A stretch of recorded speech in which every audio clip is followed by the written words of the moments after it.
Okay, hello everybody. So I think this is our seventh class, and we're continuing with chapter 3.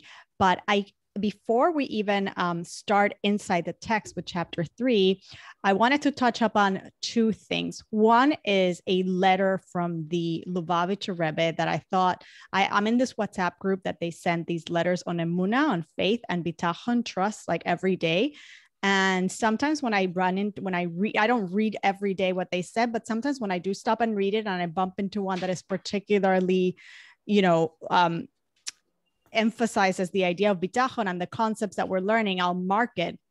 And I marked one that I thought was really, really valuable for us to discuss. And I also wanted to share with you guys that we're really about to celebrate a holiday that in many ways is all about trust. If we think about the Purim story, right? We're about to celebrate Purim Wednesday night, Thursday day. And the idea of Purim is basically that you could go through life thinking that everything is run in a natural way and everything is coincidence and there's no master orchestrator, because he's not a parent. You don't need to, it's not visible. Things happen in a way that you could think that that's just the way they need to be, right? And if you read the entire story, you could say, oh, this happened. And of course, this happened. Like you could think these are all coincidences that are happening. And in fact, the name of God is not mentioned, even though it's a Torah book, it's part of the Tanakh. The name of God is never mentioned in the Megillah, precisely to emphasize this point that one could go through life thinking that God is not present. And yet we know as Jews that everything that happened in the Megillah wasn't chance, wasn't lottery, which is the name of the holiday is Pur, which is a Persian word for lottery, right? Haman casted lots. Nothing is chance. In fact, everything is divinely orchestrated, and God had orchestrated all these things so that this would happen. And what's so interesting, where the point of trust, first of all, what I just described is really the bedrock of trust, right? The foundation of trust really is this notion of divine intervention, that there is a God that is completely involved in the world, right? But then when we look inside the story, what we find is that the Jewish people had to, when this evil Haman, what's it called? When he, what's the word I'm looking for? When he not enacted, but like when his decree came about that he's going to exterminate the entire Jewish nation, right? And Mordecai asks Queen Esther to intercede on their behalf. She says, okay, first of all, she hesitated, but once she agrees to do it, what does she say? She says, I'm going to fast for 3 days and everybody else has to fast with me. So the idea of trusting in God above instead of on the connections, right? You could think that because they had all these connections, Mordecai already was in the king's palace. He was, and he was a well-known figure who had political connection. And Esther was the queen. So the Jews could have naturally relied on their political influence and their political connections. But that's in fact what didn't happen, and what Mordecai and Esther wanted to make sure didn't happen. In fact, to take it a little bit further, we see that when Esther does go to see the king, she doesn't right away intercede on the Jews' behalf, which I just wrote a newsletter today about it. I don't know if anybody gets my newsletter and saw it, but it's very interesting to see that you would think right away, well, first of all, she was taking a risk, right? She was possibly going to be killed, because you're not supposed to go into the king's private chamber, without being requested, and she hadn't been called for in many days. So she was going, even though he didn't call for her, which was cause for having her killed.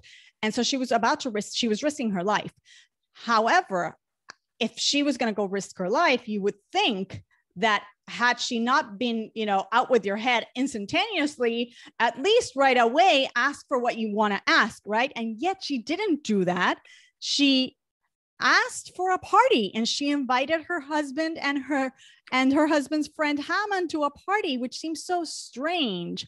And one of the things I was saying in that newsletter is like that I read, I must have read it somewhere, but I don't remember exactly where, is that part of the reason that that may have been so is because Esther wanted to make sure that even at that point, don't think that it's on me. Don't get confused and think, oh, Esther's going in. She's got this. She's going to save us, right? It was almost like a distraction. Like, wait, she's going to a party, so the plan didn't work, right? She's celebrating with the king. She's friends with the king. She's friends with Haman. So why? Because then there's no hope left.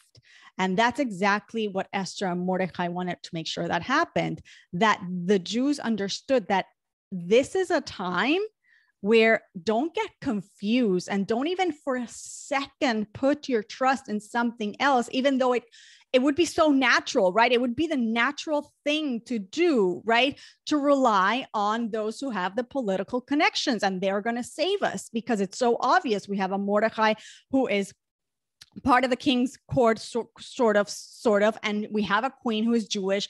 Obviously, they're going to save us. And they're saying, no, we can't do anything. We can't do anything that the creator of the world doesn't want. Haman can't do anything, actually. He thinks he has power, but he doesn't really have the power. And the king, Ahasuerus, doesn't even have the power, right? So that is a real story of trust, of understanding this idea. So that's on Purim, which we're celebrating very, very soon. The excitement is, why did I hit the share button? The excitement is what's it called? Is building up in my house as we speak. And now I wanted to share with you guys this beautiful story, this beautiful letter before we dive into the book. And like I said, it's a book. It's a letter that somebody sent the Lubavitcher Rebbe, and this is the answer that the Rebbe gives the person. So he says to this person, greetings and blessings in response to your question, to your questions. So this person asked several questions, and they were all related to Bitachon, to trust, to exactly what we're learning. This is what the Rebbe said. On the topic of Bitachon, on the topic of trust, is a keli needed? Is a vessel needed? So this person must have asked the Rebbe, do we need a vessel? Or is davening, is praying and having bitachon, trust enough? So do we need a vessel, or is it enough that we pray and we have trust? And the Rebbe continues and says to this person, you heard, it's apparent from the person who asked the question that they said this, you heard that tzaddikim, righteous individuals, don't have to make a vessel, and therefore, why did Abraham need to scheme with Sarah, telling her to say, you're my sister? So if we recall in the story, there is a point in the Chumash where Abraham and Sarah have to travel, and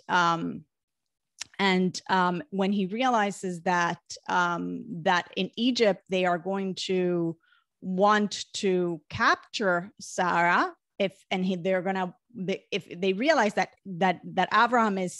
Sarah is his wife, he's going to be in a lot of danger. So he says, say that you're my sister. He orchestrates this whole thing, okay? And that's a whole topic in and of itself. But anyways, this person is saying, look, even tzaddikim, even in the Chumash, even in the Torah, we have stories where people are orchestrating certain things. Why is it if righteous individuals don't have to make a vessel, which is actually what we're going to discuss today? So the Rebbe then says, the answer simply is that in general, besides from having bitachon, besides from having trust, we need to make a vessel. So point number one, you have to understand that yes, you ask whether a vessel is needed. Yes, in general, a person needs to make a vessel. The entire Tanakh and Midrashim of our sages are filled with examples. The effort we put into creating a keli is no contradiction to the bitachon we need to have in Hashem. So the effort that we put into making a vessel in this natural world, a container to receive the blessings, is not a contradiction to trust. And people might think that it is. And this person was struggling with this, right?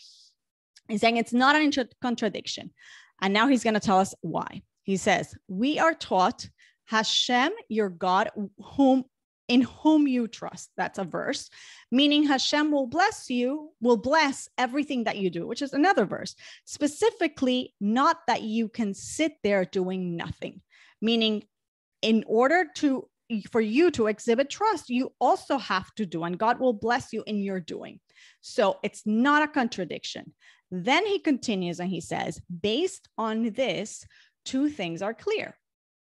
The vessel and the justification, the reason for the vessel, for making the vessel, should only be done out of a sense of duty. So this is a really, really important point.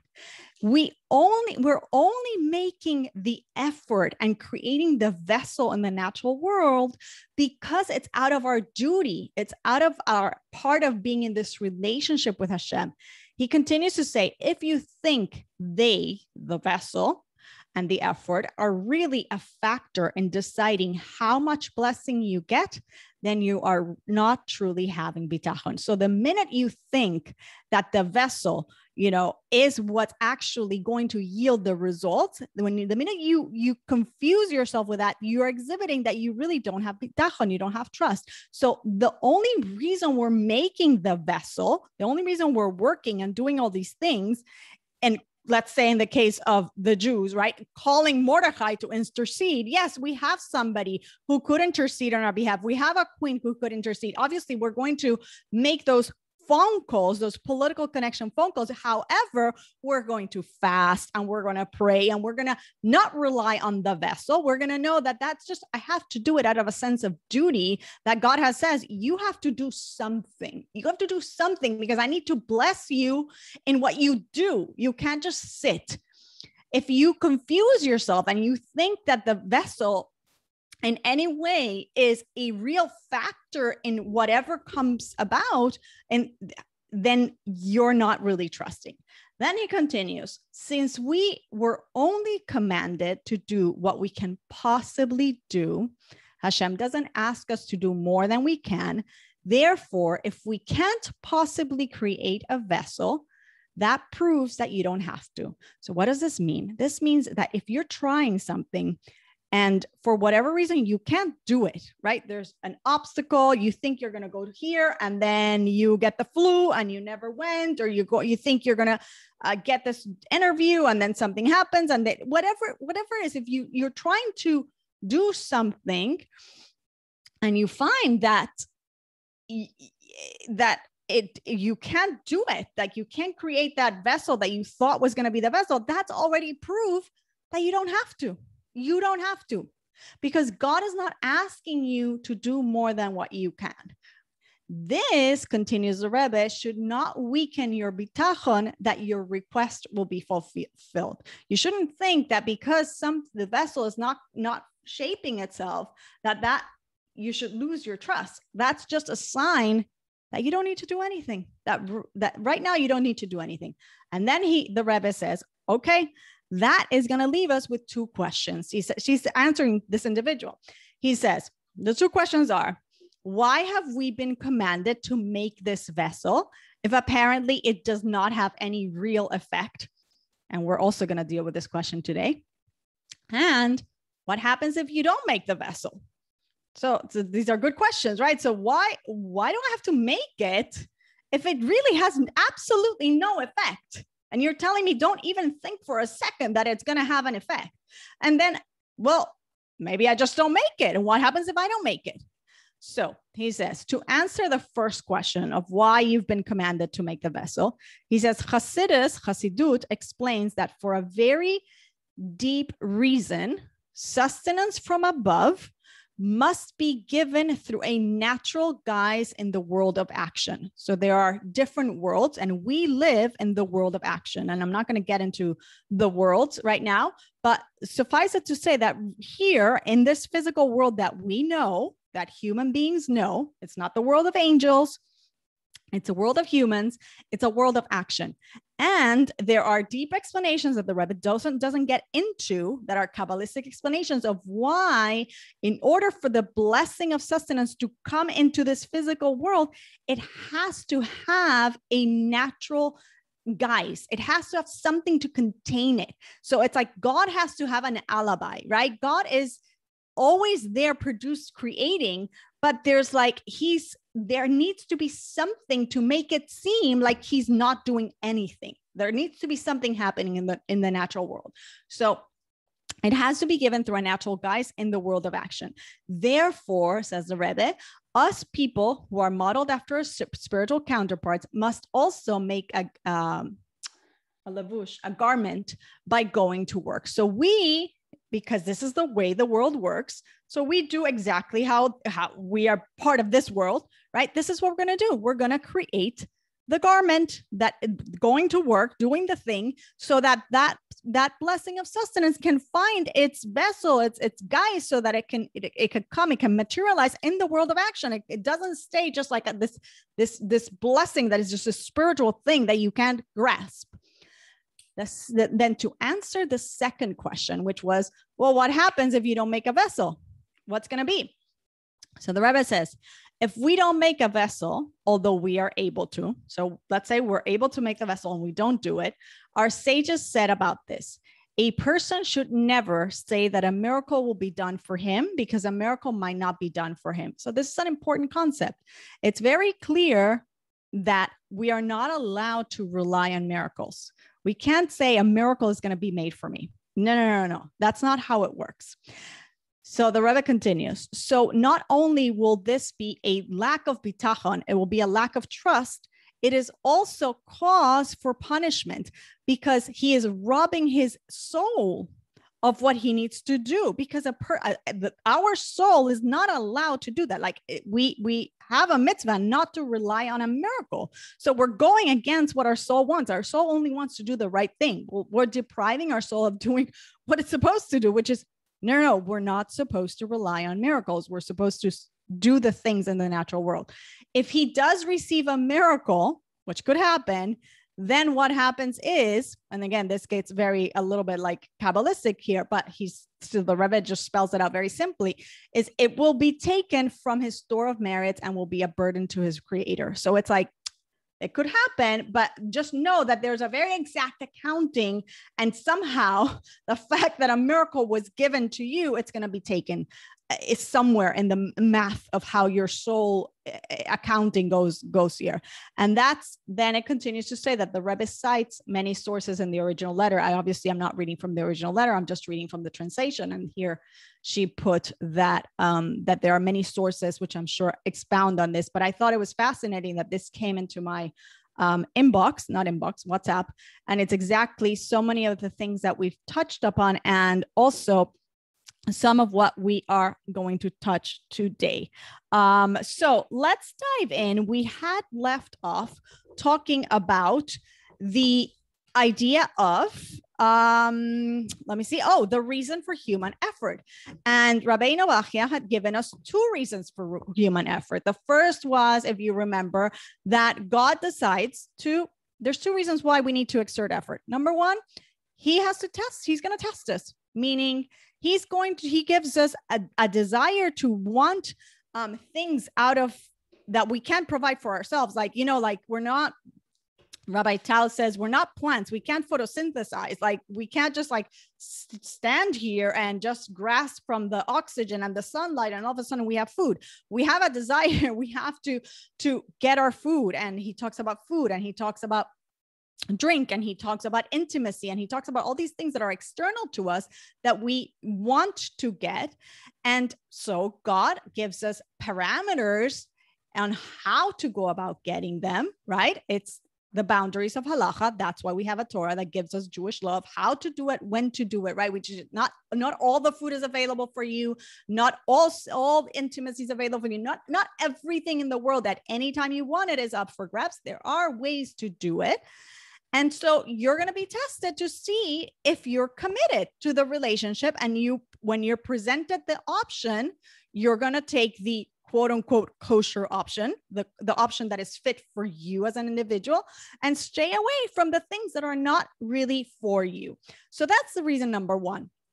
And then the reason was the last one that we said, and I think this is where we left off, is because God wants us to simply said to be busy, because we can get into trouble. So meaning if we're not involved in Torah and in labor, like in work and in Torah study or in mitzvot, then we have too much time on our hands. And that's not good for anybody. A person has to be busy and productive, and they have to be productive with their Torah, and they have to be productive fulfilling those needs that they can't just get natural. They have to do something to get them.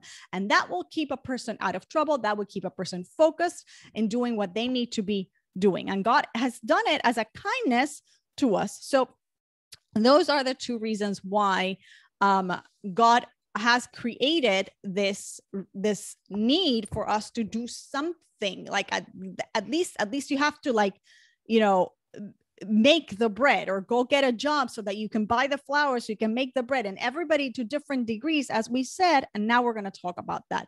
I think we left off in page 89. I'm not 100% sure, Tavia, but I'm pretty sure it was either 89 or 92 or 91. Do you remember?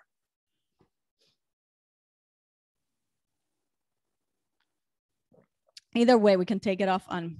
Wait, you're muted.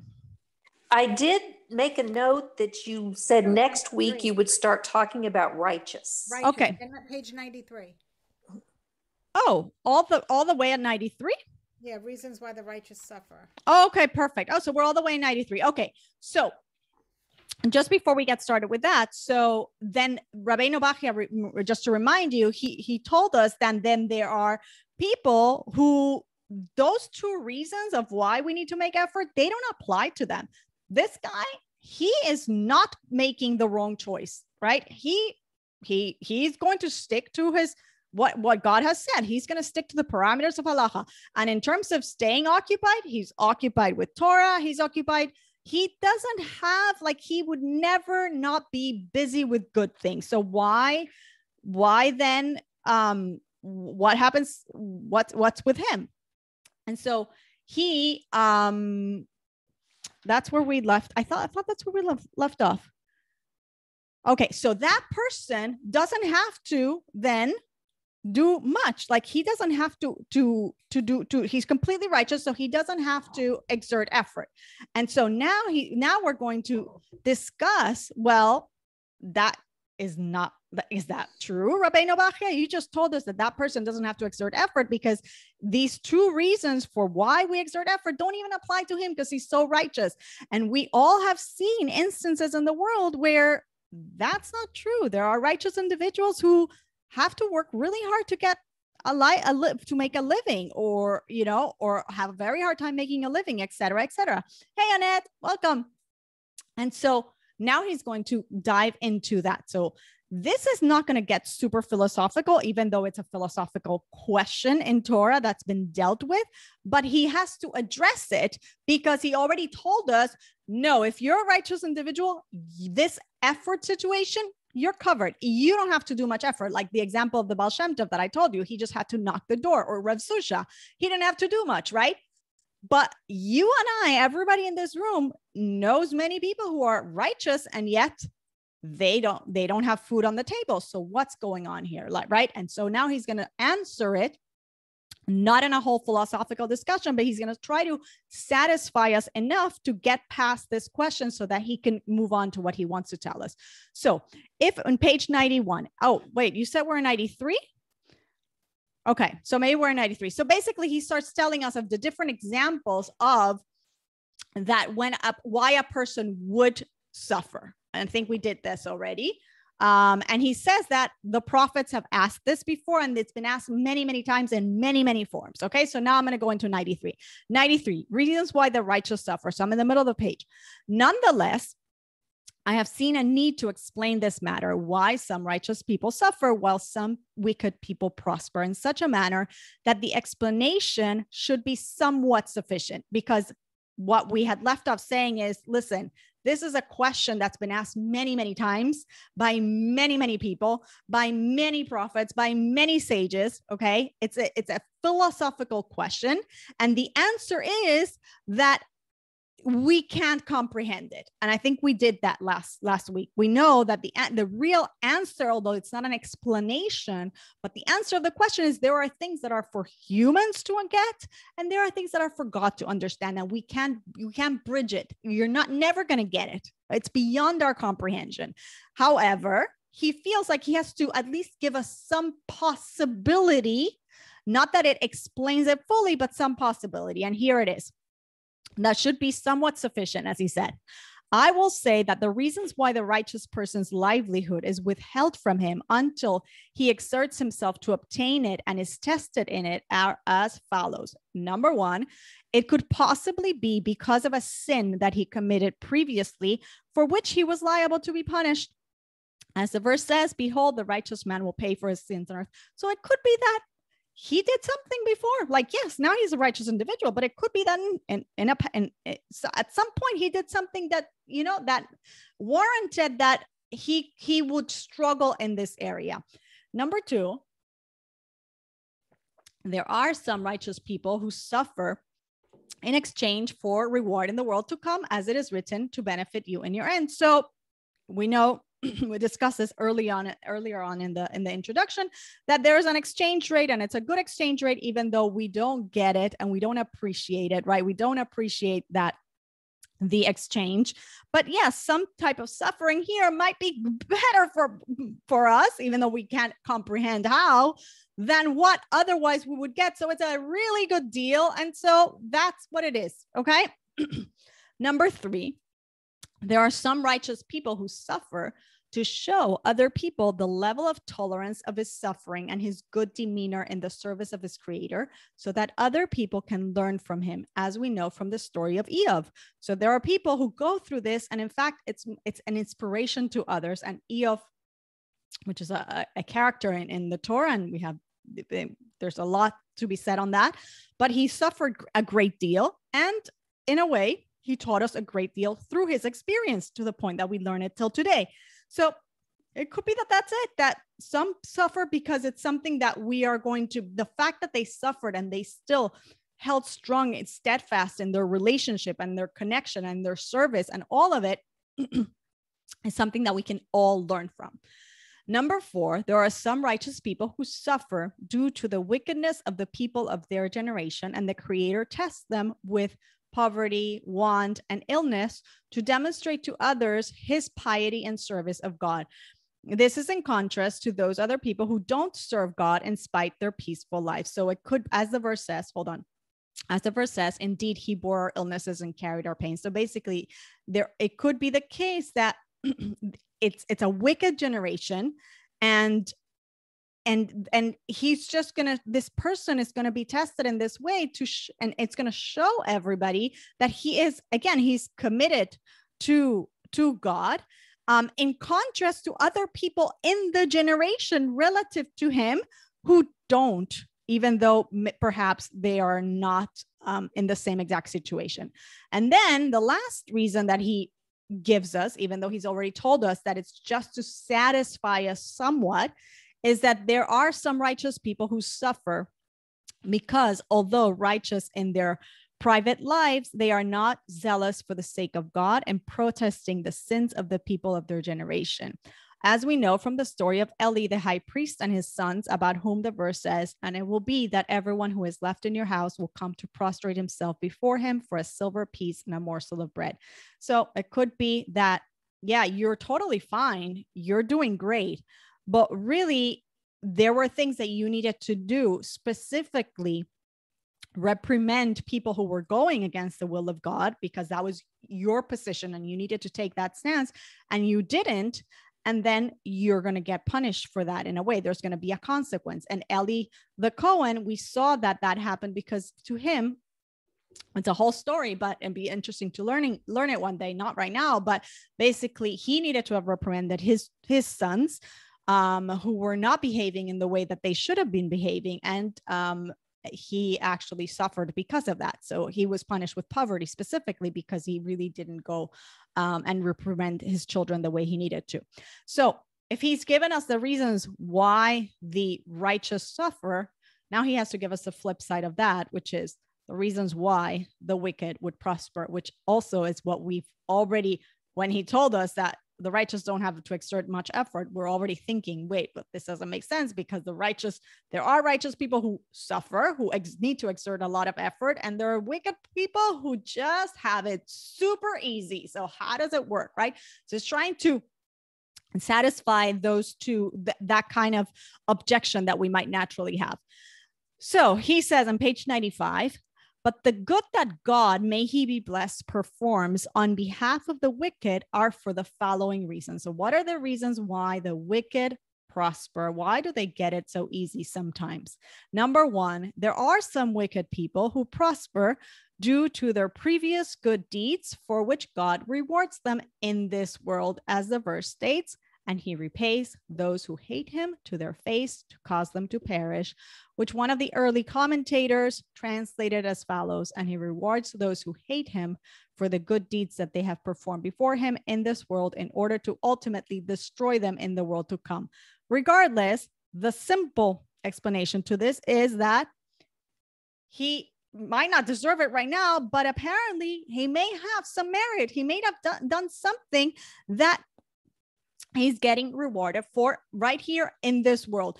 It might be, as the last verse and it explains, it might be that it might be deducted from him later on. But the fact of the matter is he's getting it easy, so to speak, because of something good that he has done previously. He has some merit.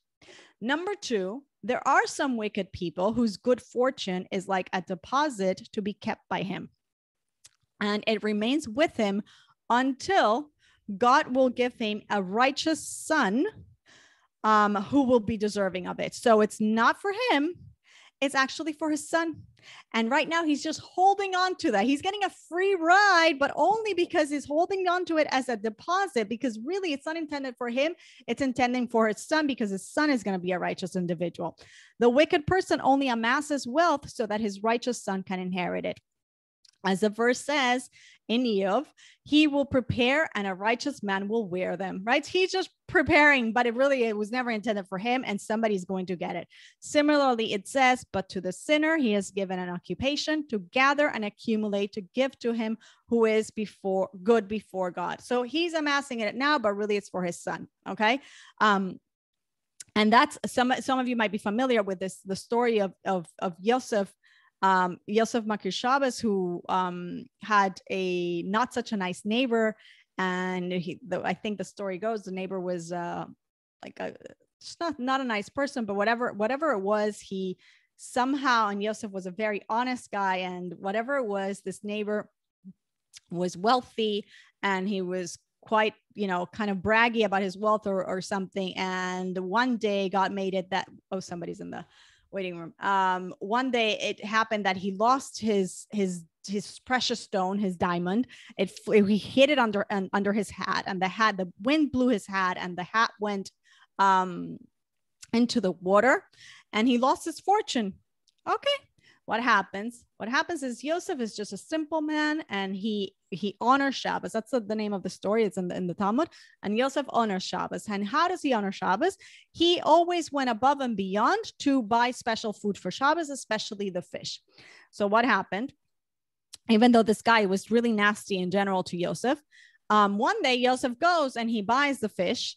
And when he opens and he buys this big, beautiful fish for Shabbos, because Yosef always honored the Shabbat day with the best, which is what we're supposed to do. And God rewarded him with the diamond stone. And so, the reason I'm bringing this story is because here it's telling us, you think it's for you, but really you were just holding on for it, because really it's meant for somebody else. Here it actually says it's for your son, but it's a similar idea. Okay, number 3.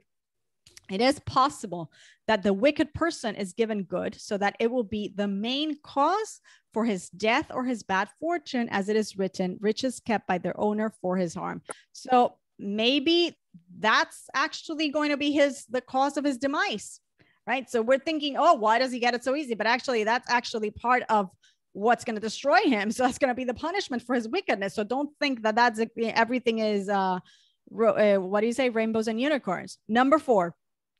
Additionally, it is possible that despite being wicked, the Creator allows him to have good fortune for a while, until he repents and will be deserving of it, as we know from the story of King Manasseh. So this king was actually a wicked king, and then he did teshuvah, he repented, and he became a good king. So God, it could be that God patiently waits. He just waits patiently until there's a turnaround. So it's not about what he's doing right now. Right now, he might not be deserving, but it's about what he's going to be doing later. And then the last reason that he's going to offer us why the wicked might prosper is that there are some wicked people who might be given good fortune due to an act of kindness that his father performed. And therefore, it is fitting for God to be kind to the son as a result. So before he told us, he might be holding it for a son, as he's going to inherit it. Or there's an alternative scenario where it's actually has nothing to do with him. Yeah, he's wicked, but really it's just because of the merit of his father. His father really deserved it, and therefore it was given as an inheritance to his descendants. And he gives us the example of a good king, as God said of Yehu, son of Nimshi, your descendants of the fourth generation shall occupy the throne of Israel. So basically, this righteous king who actually destroyed the kingdom of Ahab, which we had mentioned before, I think when we talked about Elisha, when he destroyed the kingdom of this wicked king Ahab, and as a reward, he was promised that his descendants would be kings. So,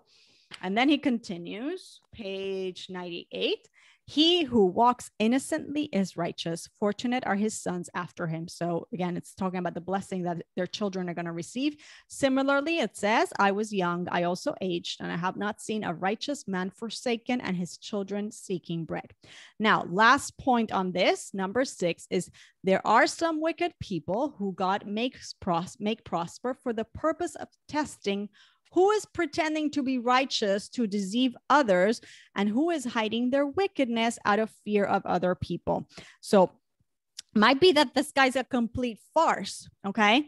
When these people see the success of the wicked, they hasten to turn away from the service of the Creator and try to appease the wicked and learn from their ways. So it might be that really when people see these wicked people prosper, then this guy's going to turn his ways around, turn against God, and going to go the opposite way. Remember, we talked about the fact that about the test. Are you going to actually like stay straight and do things in the order that God prescribed for you? So this is an example here where it says, look, it could be that it's just a test. It's just a test to see if they actually stay straight, or the minute they see that, oh, but this guy, when they do illegal stuff and they do this and they do that, they do very well for themselves. Just forget this being the goody stuff. Let me just go in this direction, right? How strong are we? It's just a test. And as a result, it will become clear which people are wholehearted in their service of God and which are true loyal in their service of God, when they tolerate the times when others rule over them and embarrass them for it. They will be rewarded by the Creator for this, as we know from the story of Elijah, who was pursued by Jezebel, and similarly with Jeremiah, who was persecuted by the rulers of his generation. So it's a test, and see if you can pass it. However, regardless of these 6 points, which they are very important, and the previous ones, the main point still stands, which is that there are going to be steps between us and getting our needs met, right? We have to do something. We have to put the bread in our mouth, or we have to go buy the bread, or we have to go get the job to buy the bread, right? There's gonna be some steps, but generally speaking, the righteous are going to have less steps.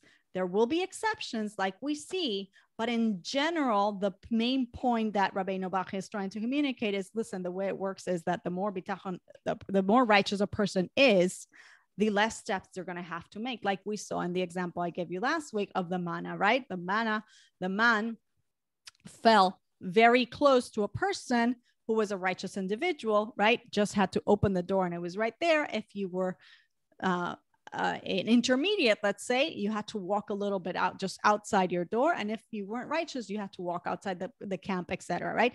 But now he's given us just so that he knows that yes, that he just so that we know that yes, he gets that there are exceptions, and we have seen them all throughout. Still, we should not get stuck in trying to explain this philosophical question, because it's almost like an unanswerable question. The real answer to the question is, which we had said before, it was in one of the verses, in a few of the verses before, is there are things that are for God and there are things that are for man. And this is one of them. Okay. But if you want some explanations, here are some possibilities of what could be happening. And that's where we are now. Now we get to something really practical and really fun. Okay. So how do we choose then? If you're telling me that I have to do something, there are going to be some steps in between getting what I want, between me and getting what I need, then what do I need to do? Let's choose an occupation. How do I do it? Page 98 in the bottom. Since it has been demonstrated above that people are obligated to make efforts to engage in the means of obtaining their livelihood and other needs, right? Not just livelihood, but other needs, like like we said, we will now explain that not every person is obligated to pursue every means of obtaining a livelihood, as there are many in which a person can engage. So just because there's a job opening in in this and that, like, it doesn't mean that you have to go and pursue all these avenues. There are many avenues and you don't have to pursue them all. There's going to be things that are going to be for you. Some of these means that are out there are relatively easy because they entail little exertions, such as selling merchandise in the store or engaging in types of handiwork that involve little labor, such as sewing, weaving, writing, or safeguarding merchandise until it goes up in value. Other examples of easy occupations include those who contract sharecroppers and you staff the people who work and other workers to work the land, and those who are responsible to oversee workers who work the land. So you're just the administrator, right? You're not really plowing, you're not sowing, you just make sure that everybody is doing what they need to be doing. So there are those types, the many means available. There are these types of means. And then there are other types of means of obtaining a livelihood that involve much toil and exertion, such as tanning skins, mining iron and copper from the depths of the earth. Remember, we're talking about a book that is 1,000 years old, right? So, okay, bear that in mind with these examples. Refining silver by using lead, lifting heavy loads, regular long distance travel, working the land and plowing it, and the like. So what do we choose? Well, it's going to depend on the type of person we are. It's you were made a certain way for a reason, and the means for your livelihood, that vessel that we talked about at the beginning, and the person was asking the Rebbe about, and the Rebbe detailed on the need for that blessing, that vessel is going to have to match. Ideally, you're aiming for it to match the way you are, the way God made you. Let's see. For a person who is physically strong but intellectually weak, it is appropriate that he chooses one of those occupations that require toil, but only as much as he can tolerate, right? So he's physically strong, so then maybe he should do something that requires physical strength. Obviously, something that he can tolerate, okay? Conversely, a person who is physically weak but has a strong intellect should not pursue those means of livelihood that tire out the body. Like, it's not for him. If he's the brain intellectual person who should be doing mathematical equations or, solving complex philosophical problems or writing books or whatever it might be, and they're just not built to be working the land or be in construction or working on buildings and things like that. That's not what they should be doing. That's why they were built that way. They were made intellectually stronger, much more so than physically stronger. Instead, he should turn to occupations that are easier on the body so that he will continually be able to engage in them. So this is talking about capability. What are you capable of? Now he's going to talk about preference. So there's not just what you're capable of doing, there's also what you're inclined to do. You were also born not just with a physical nature of abilities, your physical body has certain abilities, right? But you're also, your nature has certain drives and inclinations, your personality, right? So in truth, every person has more of a desire or for one type of work or commerce than others, which God has ingrained in his very nature to love and cherish. So you have a preference. So some people have a preference towards writing or doing ideas or communicating. Some people have a preference towards numbers. Some people have a preference toward things that involve the hands and building. Like everybody has going to have a nature. Similarly, we find, so don't even think that this is only for humans. Now he's going to give us other examples, but this is the way God has orchestrated nature. We find that by other living creatures that God ingrained the means with which they sustain themselves into their very nature. So the means is actually part of their nature, meaning, for example, he ingrained in the nature of a cat to prey on the mice. So mice is what the cat needs to eat. It happens to be that the cat loves hunting for mice, right? Like that's what the cat does. It's in his nature. If he sees a mouse, he can't help it. He's going to go there, right? Just like somebody who loves music and he knows how to play music. If he sees a piano, he can't help it. Now, you could put a piano in front of me. I have zero inclination to sit and play. But you ever saw somebody, they come to your house, oh, you have a piano? They go to your piano, right? Like my kid, I have one kid who's a pianist. If he went to anybody's house and there was a piano, he would ask shyly, could I play your piano? Right? Like it's a natural inclination. I would actually look at the decor because my brain works like that. Oh, is that piano in the right place? Or really they should change it for a black one, not a brown one. Really, it should be in that corner, right? My kid wouldn't think of that. What does he know about spacing and decor, right? It's not in his nature. Okay, so it's in the nature of the hawk to prey on those birds that are fitting for it, and in the nature of deer to prey on snakes. I didn't know that deer prey on snakes, but I guess I don't live in a place with deer. Similarly, there are certain birds that will only prey on fish. In a similar fashion, God ingrained in the nature of each and every living species a predisposition and desire for one of the species of plants or living creatures to serve as its source of food. Even the structure of the body and limbs of each species is made specifically to make them fit for the consumption of the food that it is in their nature to eat, as is evidenced by the long mouth and long legs of the bird that prey on fish, right? They're going to need that big to go dive deep. They're perhaps gonna need the long fish, whatever it is, because that's how they're gonna be able to succeed at the type of food that they need. By the teeth and the sharp nails of the lion, right? They need those teeth and those sharp nails because they actually eat animals with a lot of layers of fat and bones and all the stuff. How else are they gonna get through all that? The skin and the muscle and all that, they need it. And by the horns of the bull and the ram. Okay. However, wait, did I miss a word here? Hold on. However, for those animals whose food is from vegetation, God did not give them the body parts to use as instruments with which to hunt and prey, right? Look at a cow. A cow and a lion are built completely different, right? Because the cow just chews on the grass.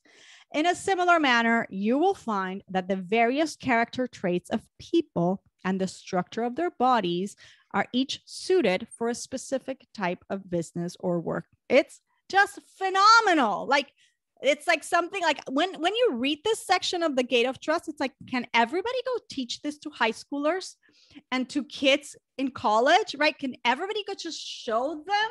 Like, we make it so hard for the children, right? You remember those dreadful meetings at the, what do you call this person? The career counselor, right? How many times do we go meet with this? So many of us, not everybody, but there's like a third of the population who always knew from day 2 in the world what they wanted to do with their lives. But there's like the majority of us, right, who went to these dreadful meeting after meeting, and like the options were just so overwhelming and you have no idea, right?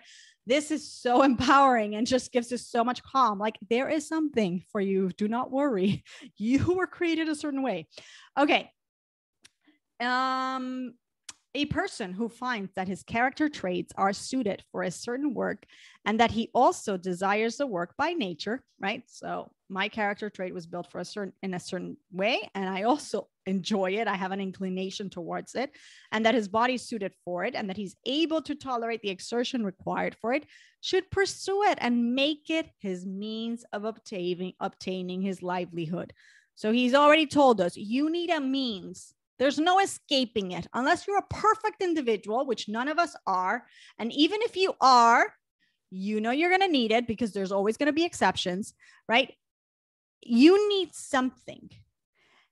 If you need it, then make sure that whatever it is going to be, it fits your nature and your inclination. That's it. That's what you should pursue. That's what you should make your vessel, because you're going to need a vessel. But don't go after every vessel or any type of vessel that's out there. Go after or create for yourself the vessel that is suited for you. That is trust. He should tolerate both its pleasant aspects and its difficult aspects. We all know it. We all know that we might be in a career or a job that is super suited for us. We love, but there's going to be parts that are not as enjoyable, right? That we're going to seek out to delegate, or that even if maybe we can't delegate, but there's still going to be part of it, right? That still doesn't mean that it's not for you. We should be able to tolerate both. He shouldn't become sick with it, right? But you don't have to overexert yourself. You don't have to lose sleep over this. You don't have to neglect your family. You don't have to compromise your health. He shouldn't become sick with it if at times it doesn't sufficiently provide for his sustenance. So don't get sick with stress, right? There are ups and downs. You could be in this beautifully crafted vessel that is perfect for you, but if at times things doesn't seem to work out, it's okay. A man of Bitachon understands that this is part of the ride. Rather, he should rely on God that he will provide him with sufficient livelihood for his entire life. This is exactly when you need to remember that you're a man of Bitachon, that you're a person of Bitachon, that this is part, that you're creating the vessel. Remember, what did I say that the Rebbe said in the letter? Out of a sense of duty. It's part of my duty. It's part of my responsibility, because if I trust, then I trust that God told me he will bless me in all that I do. So part of the deal is that I have to create a vessel in the natural world. The vessel I'm creating, yeah, it's completely aligned with my capabilities and it's completely aligned with my inclination. There might be ups and downs, but I am fully in, like I like to call it, in the zone, right? I'm fully in the Bitachon zone. Okay, so what should be my attitude towards this work? Okay, so now we know how to choose the work. And now what's my attitude towards work? And we have like 5 minutes. Maybe we can cover it. Let's see. When a person's mind and body are occupied with the means of obtaining his livelihood, as well as when he is pursuing those means, he should have in mind that he is doing so in order to fulfill the commandment of the Creator, who instructed man to engage himself in worldly means of obtaining a livelihood, such as the working of the land, plowing and sowing. Exactly what I just said, and what the Rebbe told us in the letter. That's why when I read the letter, I was like, I can't believe it. This is exactly what we're going to cover, right? That's our mindset. Our mindset is, I'm doing this because it's a commandment. This is what God told me to do. So when people say, just get this it's very important. When people say, oh, well, if I have bitachon, then I don't have to do. No. What do you mean? You can't just sit and drink pina coladas in Puerto Rico. You have to do something. You have to start a business. You have to apply for a job. You have to do something. You can't just not do anything. Otherwise, you don't trust. Because doing is part and parcel of trust, okay? As it is written, the Lord God took the man and he placed him in the Garden of Eden to work it and to guard it, right? So we're here to do something. You have to work it, you have to guard it, you have to do something. Similarly, God instructed a person to use the living creatures for his benefit and food, to build cities and to prepare food for him. He instructed us to utilize women that's not very PC. Evidently, the language, the translation is like a little off here, but yes, in a sense, by marrying them and cohabitating with them for the purpose of bearing children. He had told us, okay, so you're going to have needs for intimacy. You're going to have needs for livelihood. You're going to have needs for food and drink, right? So yes, it's all going to be available for you. A man can marry, right? And there are kosher ways to get these needs met, right? And you're going to be able to have children. A person will be rewarded for these actions when his intention in doing them is for the sake of God. So again, the perspective is all of this is part of the plan. And if I'm a person of trust, I gotta trust the plan.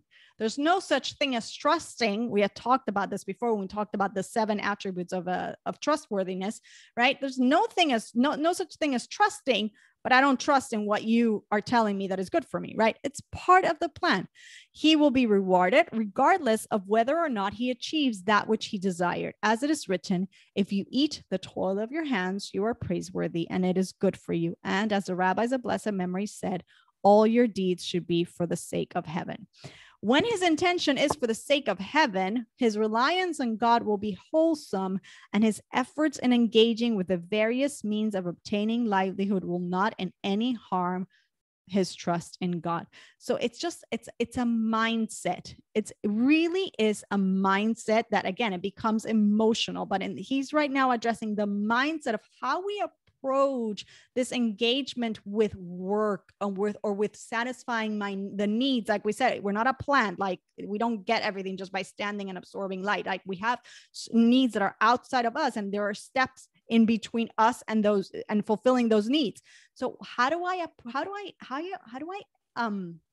view this? What's my perspective? And my perspective has to be God-centered. It's not me-centered, it's God-centered. It's part of what my creator wants.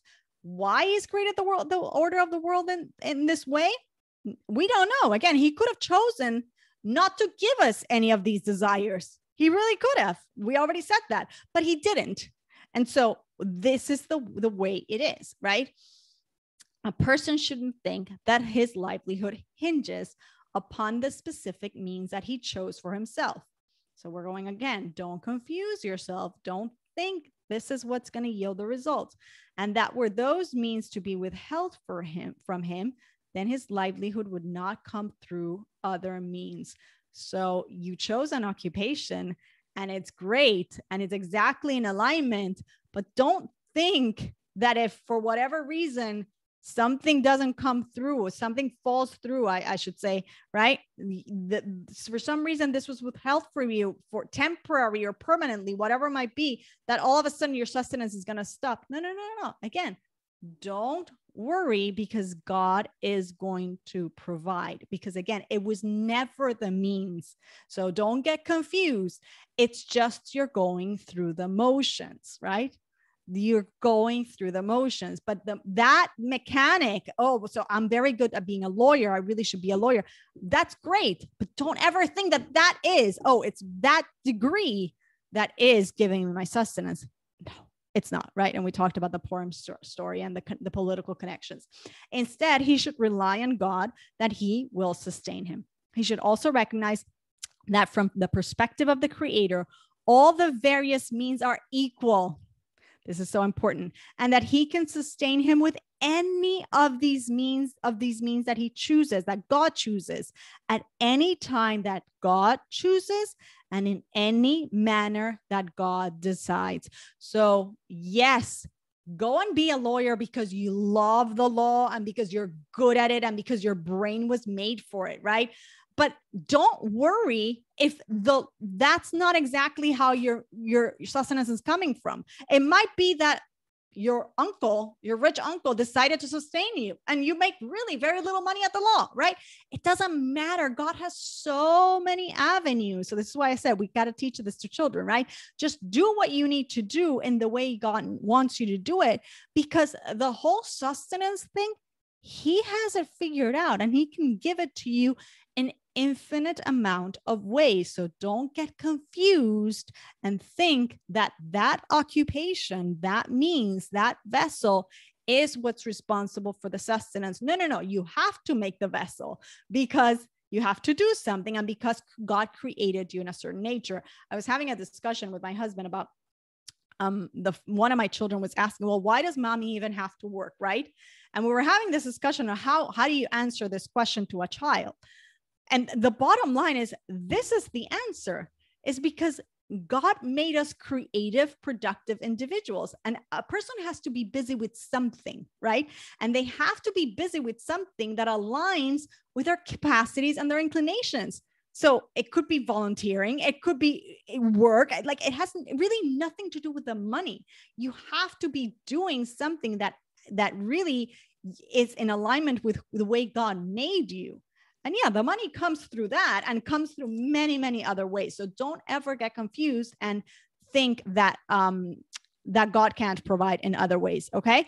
As the verse says, for with the Lord, there is no limitation to save, whether there are many or few. And it says, for it is he who gives you strength to make wealth. And it says, not by military force and not by physical strength, but by my spirit, says the Lord of hosts. So this is a key idea that is really one of my favorites. Again, I really think somebody should be like teaching this to the younger generation. At least I wish somebody had explained this to me when I was younger, because I think there is a point in time where we feel so pressured and we're so confused about choosing our occupation and all that. And so many of us, I don't think it's as prevalent maybe nowadays, but so many of us were pressured into these messaging that we had to just do whatever it was, the high paying job, and very little was left for, our nature and our, very little room was left for really having trust in the one above, which is exactly what needed to be nurtured. All right. So we actually finished chapter 3. Yay. That's great, because that was a very, very long chapter. So next week, we'll dive into chapter 4. Any questions before we say goodnight? Any comments, any stories, anything like that? Can you show me the copy of the book that you're doing? Yes. And I will send you a link. It's an excellent book. You can buy it on Amazon. You also can buy it in Jumbo Judaica on it. They have it locally. It's really worth having. And, learning ones like we're doing here, a deep dive, and also just referencing a couple of times. In fact, the Lubavitcher Rebbe said to many people who were came to him with issues of struggling with sustenance, and time and time again he said to learn this book, and he said not only once but 2 or 3 times. So it's meant to be something that we go back to, because again, it starts with the intellect and then it becomes our emotion and our way of acting, and so that's a whole process, and that's why we go through the process of learning it. So I really encourage everybody to buy it. Anything else? Are we good? Okay, awesome, ladies. Have a happy Purim. Enjoy. It should be super festive. Remember, tomorrow night we hear Megillah. Thursday day we hear Megillah. Thursday day we give charity to 2 poor people in the way of either food or money, and we give one Jewish friend, at least one Jewish friend, 2 ready-to-eat foods. Okay, so those are and I forgot. And we have a festive meal during the day. So those are the 4 mitzvahs, and everybody should have a happy Purim. And I'll see you next week. Happy Purim. Thank you. Bye, guys. Bye.